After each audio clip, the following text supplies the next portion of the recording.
पालकमंत्री संजय राठोड यांना यवतमाळ जिल्ह्यात वन्यजीव संरक्षणासाठी रॅपिड रेस्क्यू टीम्स आणि उपचार केंद्र स्थापनेची मागणी। यवतमाळ दिनांक 1 फेब्रुवारी। यवतमाळ जिल्हा समृद्ध वनसंपदेने नटलेला असून येथे विविध वन्यजीवांचे वास्तव्य आहे।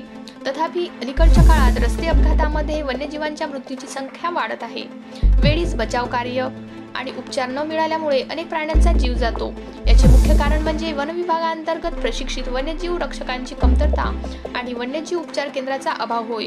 गोंदिया, भंडारा, गडचिरोली आणि चंद्रपूर या जिल्ह्यामध्ये वन विभागाने रॅपिड रेस्क्यू टीम्स स्थापन केल्या आहेत, ज्यामध्ये कंत्राटी पद्धतीने प्रशिक्षित वन्यजीव रक्षकांचा समावेश आहे। या टीम्सच्या कार्यक्षमतेमुळे तेथील वन्यजीवांच्या बचाव कार्याला गती मिळाली आहे।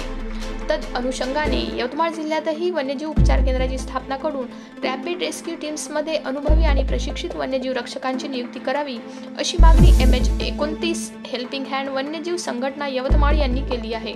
संस्थेचे अध्यक्ष निलेश मेश्राम आणि प्राध्यापक पंढरी पाठे यांनी आज 1 फेब्रुवारी शनिवार रोजी समता मैदान यवतमाळ येथे जिल्ह्याचे पालकमंत्री संजय राठोड यांना निवेदन सादर केले। यावेळी मोरेश्वर मोरे, शुभम तेलगोटे, जीत पाटील, प्रज्वल तुर्काने यांची उपस्थिती होती। या उपक्रमामुळे अपघातग्रस्त वन्यजीवांना त्वरित मदत मिळून त्यांच्या जीविताचे रक्षण होईल, अशी अपेक्षा व्यक्त करण्यात आली आहे।